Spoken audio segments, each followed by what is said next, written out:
नमस्कार। स्वागत है आप सभी का हमारे YouTube चैनल सुहाना सफ़र विद कल्पना में। तो दोस्तों, आज की हमारी कहानी का नाम है अपनी अपनी दौलत और इसके लेखक हैं कमलेश्वर। तो चलिए शुरू करते हैं आज की कहानी।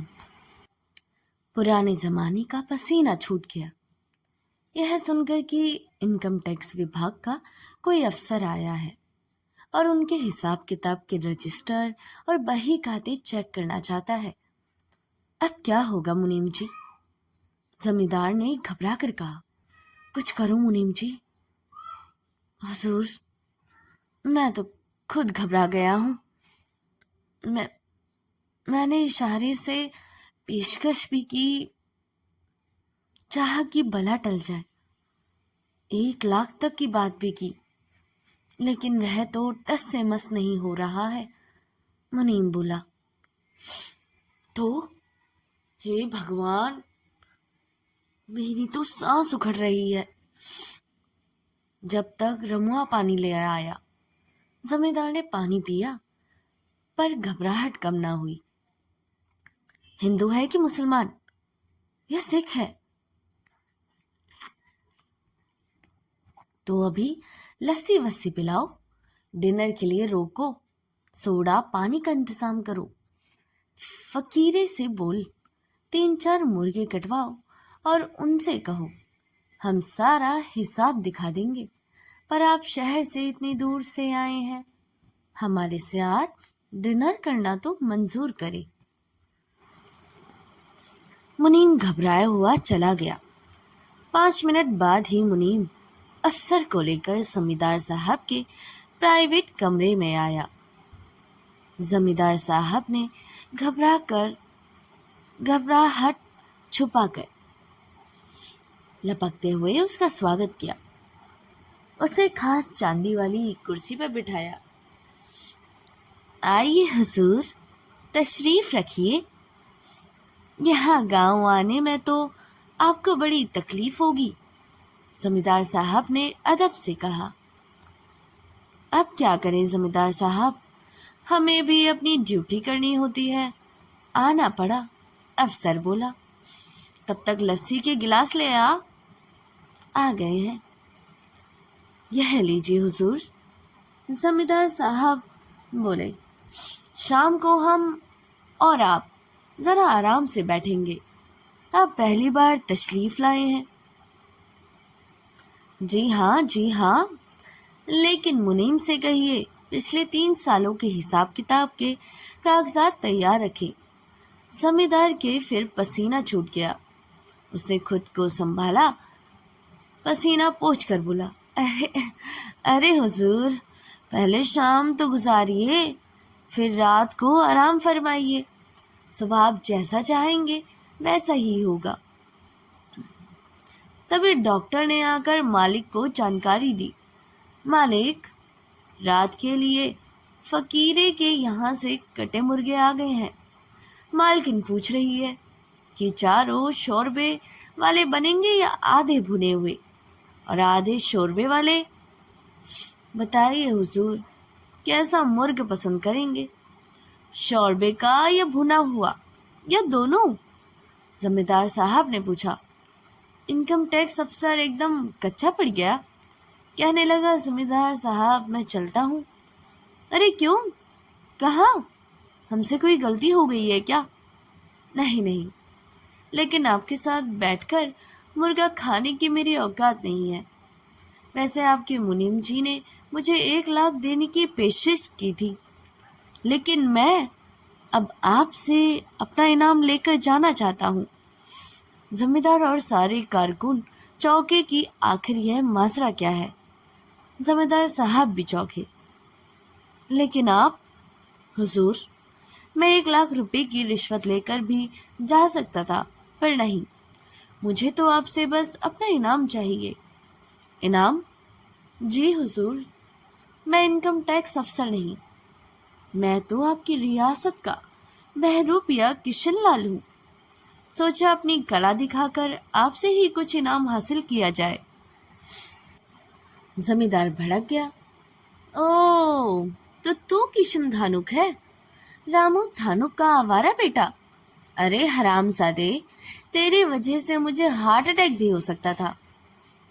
तेरा इनाम विनाम तो गया बाहर चूल्हे में। अगर सदमे से मुझे कुछ हो जाता तो? मैं हुक्म देता हूँ, हमारी रियासत छोड़कर कहीं भी चला जा। यहाँ दिखाई दिया तो मैं तेरे हाथ पैर तुड़वा दूंगा। वह रुपये कलाकार किशन लाल को इनाम तो नहीं मिला। डर के मारे उसे वह कस्बा भी छोड़ना पड़ा। फिर कई बरस बाद जमींदार के उसी गांव में एक बूढ़ा साधु आया। वह एक पीपल के पेड़ के नीचे धूनी रमा की बैठ गया। वह किसी से कुछ मांगता नहीं था। उसके प्रति लोगों का आकर्षण बढ़ने लगा। वह थोड़ा प्रवचन भी देने लगा। लोगों ने उसकी कुटिया बनवाने की बात की तो उससे मना कर दिया। वह जाड़ी गर्मी बरसात में वही पीपल के नीचे बैठा ध्यान भजन प्रवचन में खोया रहता। उसकी कीर्ति फैलने लगी। दूर दूर क्षेत्रों से लोग उसके दर्शन करने आने लगे। एक दिन जमींदारिन भी उसके दर्शन करने आई। उन्होंने श्रद्धा से दक्षिणा दी। साधु ने वह धन ग्राम पंचायत को दान में दे दिया। प्रवचन देते समय उसने कहा, यह धन मेरा अर्जित धन नहीं था। मैंने इसे अपने श्रम से नहीं कमाया था। यह समाज का धन है। उसी तरह समाज के पास लौट जाना चाहिए जैसे वर्षा का जल सागर में लौट जाता है। श्रद्धालुओं की भीड़ भरने लगी। जमींदारिन रोज उसके दर्शन करने आने लगी। एक दिन उन्होंने जमींदार साहब से कहा, क्यों ना हम साधु जी को हवेली में ले जाएं? वे जाड़े गर्मी बरसात में वहीं पीपल के नीचे बैठे रहते हैं। बारिश के दिनों में वहाँ बहुत कीचड़ होता है। भक्तों की बड़ी असुविधा भी होती है। जमींदार साहब ने हाँ कर दी। बड़ी धूमधाम से जमींदारिन साधु महाराज को हवेली में लेकर आई। भक्त वहीं आने लगे। जमींदारन ने भक्तों के लिए भंडारा शुरू करवा दिया। प्रवचन देते समय साधु महाराज ने कहा, पेट तो पशु भी भर लेता है, पर मनुष्य के पास एक और पेट होता है। वह है विद्या और ज्ञान का खाली पेट। यह वही नहीं भरता तो भंडारे का भोजन व्यर्थ चला जाता है। जमींदार जमींदारिन ने साधु की बात को समझा। उन्होंने ग्राम पंचायत को धन देकर गांव में एक पाठशाला खुलवा दी। पर एक समस्या आने आई। उससे पढ़ने के लिए बच्चे आते नहीं थे। तब साधु ने एक दिन प्रवचन में कहा, जो भक्त मेरे दर्शनों के लिए आते हैं, यदि वे अपने बच्चों को पाठशाला में नहीं भेजते तो उनसे मेरा निवेदन है कि वे मेरे दर्शन के लिए ना आए। साधु महाराज की बात का असर हुआ। पाठशाला में बच्चे पहुंचने लगे। भक्तों की भीड़ भी और बढ़ने लगी। जमींदार और जमींदारिन ने दुनिया का दूसरा चेहरा देखा और एक रात जब सारे भक्त जा चुके थे, उन्होंने अपनी सारी धन संपदा लाकर साधु महाराज के चरणों में रख दी।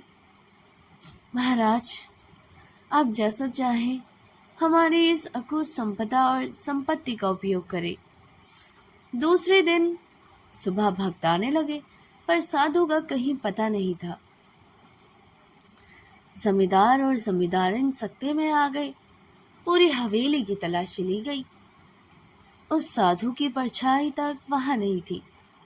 वह साधु सारी धन संपदा लेकर चंपत हो चुका था। जमींदार और जमींदारिन के साथ बहुत बड़ा धोखा हुआ था। तभी भक्तों की उत्तेजित और नाराज भीड़ में वही पुराना बहरूपिया किशनलाल दिखाई दिया। जमींदार का गुस्सा तो सातवें आसमान पर ही था। वे भड़क उठे। इतने बरसों बाद, किशन, तू यहाँ? मैंने तो तुझे देश निकाला दिया था। तो यहाँ क्या करने आया है? हुजूर, मैं अपना इनाम लेने आया हूँ। किशनलाल ने अदब से कहा, कौन सा इनाम? किस बात का इनाम? हुजूर, पिछला इनाम भी जो आपने नहीं दिया था और इस बार का इनाम भी। इस बार का इनाम? लोग भौचक के थे। जी हुजूर, वो साधु मैं ही तो था जिसे कल रात अपने सारा खजाना सौंप दिया था। लोगों को विश्वास नहीं हुआ। ताज्जुब से जमींदार ने पूछा, तू तू ही है वह साधु था? जी हुजूर। तो वो सारी धन दौलत कहाँ है जो मैंने तेरे हवाले की थी? हुजूर, वो सारी दौलत हवेली के पिछवाड़े वाली कोठरी में सही सलामत रखी है। नौकर चाकर दौड़ पड़े। वे खजाने वाली गठरी उठाकर ले आए। वह उसी की साधु वाली धोती में बंधी हुई थी। गठरी खोल के देखी गई। सारी दौलत के साथ ही उसमें उसकी दाढ़ी मूछ भी रखी थी, उसका गेरुआ कुर्ता और रुद्राक्ष की माला और अन्य मालाएं भी, जो साधु के रूप में पहनता था। भक्तों की पूरी भीड़ ने राहत की सांस ली। जमींदार जमींदारन उसे ताजुब्बा देख रहे थे। अरे पागल, तब तू इनाम क्यों मांग रहा है? तो वह ये सारी दौलत लेकर भाग भी सकता था। भाग तो मैं जरूर सकता था हुजूर, लेकिन तब साधुओं पर से लोगों का विश्वास उठ जाता हुजूर। लोगों ने उसे आंखें फाड़ फाड़ कर आश्चर्य से देखा। जमींदार और जमींदारिन ने भी। सबकी आंखों में अचरज था। कितना बेवकूफ आदमी है यह। अपनी सच्चाई न बताता तो सारा खजाना लेकर भाग जाता, तो जमींदार भी क्या कर लेता। किश्नू बहरूपिया अपने इनाम के इंतजार में चुपचाप खड़ा था। तभी जमींदार साहब ने कहा, किश्नू, यह जो तेरे साधु के कपड़े, मालाएं वगैरह पड़ी हैं, इन्हें तो उठा ले।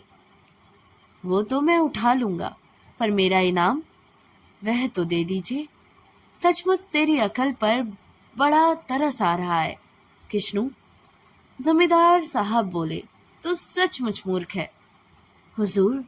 आखिर मैं कलाकार हूं ना। हम मूर्खों से ही यह दुनिया चलती है। मुझे तो सिर्फ अपना इनाम चाहिए, आपकी धन दौलत नहीं। तो दोस्तों, यह कहानी यहीं पर समाप्त होती है। अपनी अपनी दौलत कमलेश्वर द्वारा लिखी गई एक भावनात्मक, व्यंग्यात्मक और सामाजिक चेतना से भरपूर कहानी है।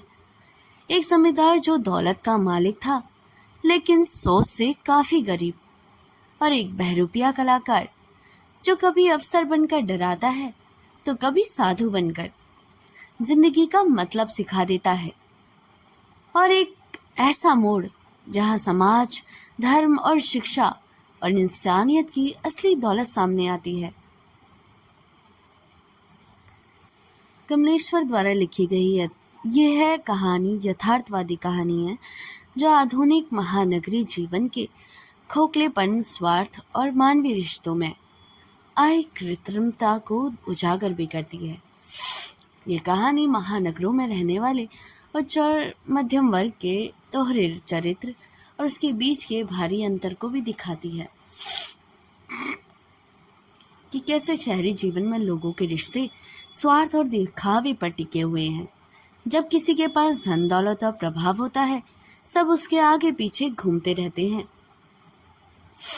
कहानी में समांतर घटनाओं के माध्यम से भी ये दिखाया गया है कि अमीर और स्वार्थी वर्ग अपनी आरामदायक दुनिया में इतना व्यस्त रहता है कि उसे आम आदमी के सुख और दुख से कोई फर्क नहीं पड़ता। तो दोस्तों, कहानी का कौन सा हिस्सा आपको सबसे ज़्यादा पसंद आया, नीचे कमेंट करके हमें ज़रूर बताइएगा।